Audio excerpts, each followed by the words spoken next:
Today's video is about how to turn your garage into a livable space, and why your garage, like mine, might feel like an overwhelming project at first until you get started. I'll show you the process how I went from this mess to something that hopefully looks and sounds way better.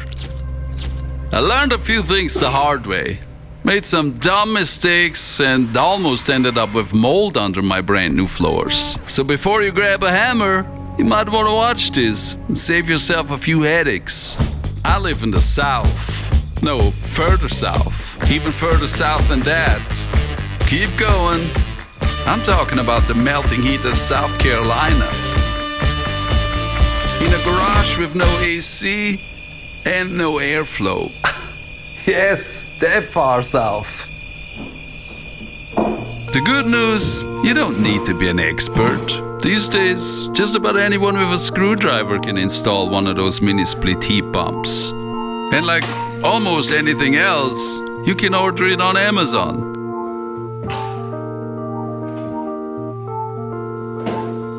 With one box on the wall, cool the garage in the summer, heat it in the winter.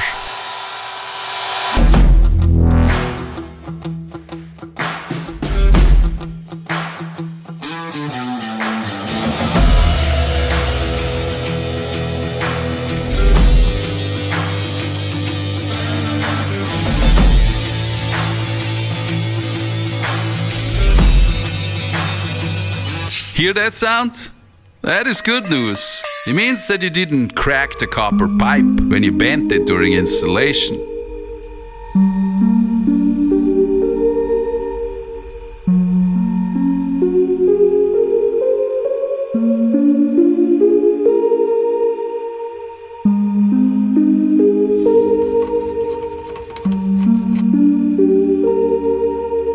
You've got to pull all the air out before you can fill the system with Freon.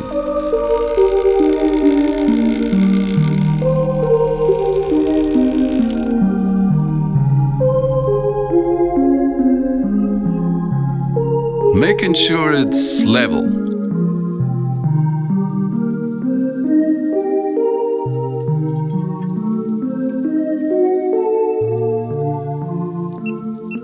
This is a leak tester. As you can see, it goes off when it detects Freon.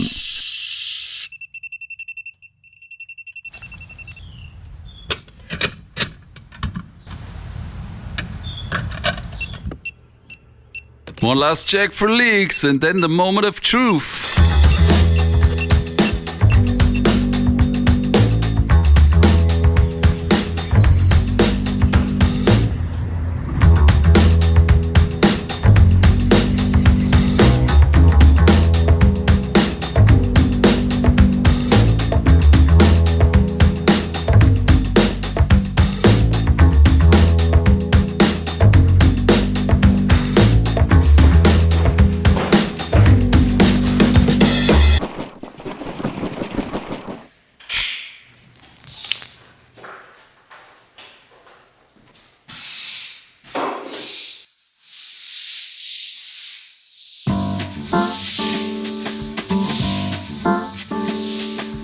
I did quite a bit of research on garage floors. One of those epoxy coatings can cost you around $5,000. That is insane for a garage. So I started looking for something cheaper. I found these exercise mat style floors. But then I learned that on a concrete slab, especially here in the humidity of the south, that can trap moisture and eventually cause mold. So I kept digging and I came across vented plastic flooring. Raised Deck is one of the fancy brands. But since I don't really drive my car in here, I found a similar option for about a third of the price. That's just fine for me.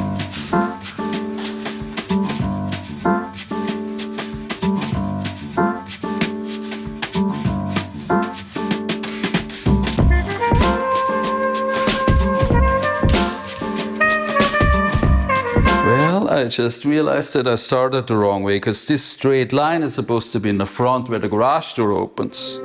Now I gotta see if I can still turn that whole thing around. Live and learn, huh? Live and learn.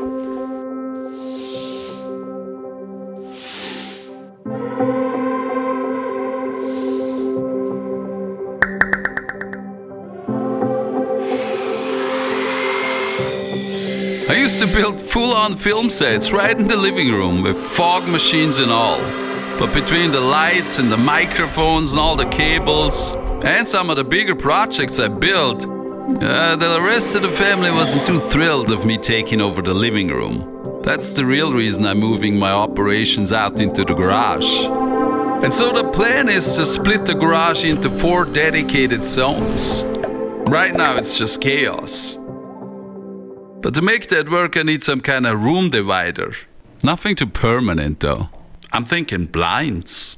They're cheap, flexible, and I can also use them to get those cinematic sunlight shots.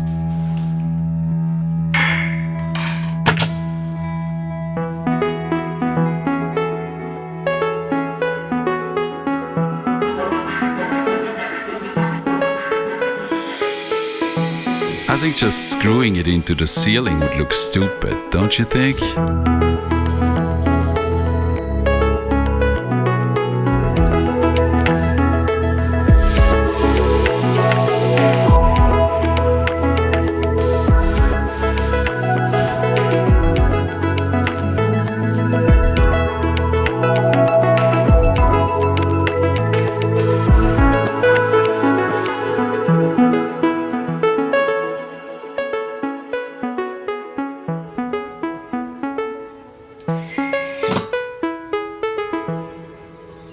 It's time to get a bigger desk. Legs and a piece of wood, and you can build one.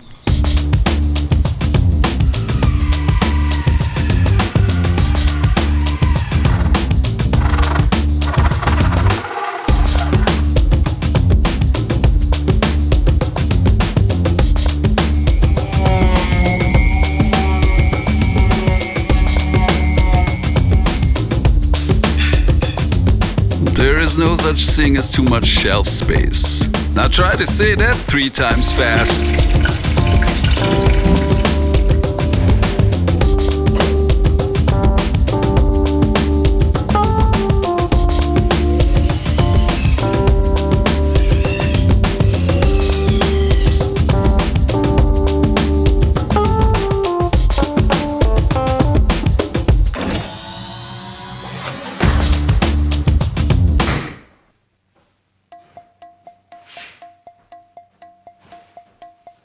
Man, picking the rug is not easy. One that fits, looks okay and is affordable. This should help a lot with the sound so it doesn't echo like I'm in a bathroom.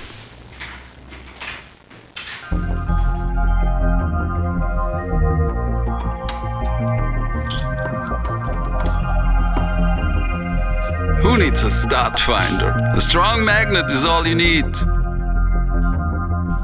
Let's do a little decorating.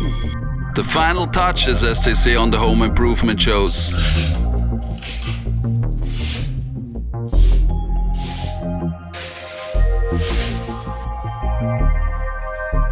And here are the famous throw pillows.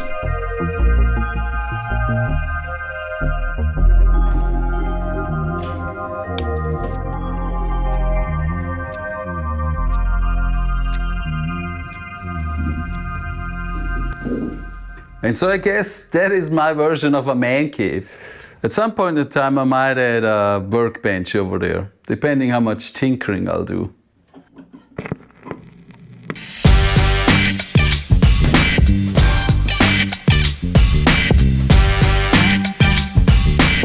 Let me know what you think. Good? Bad? Weird? I read every comment, especially if it helps me make this garage better. Thanks for watching. Hope I see you next time.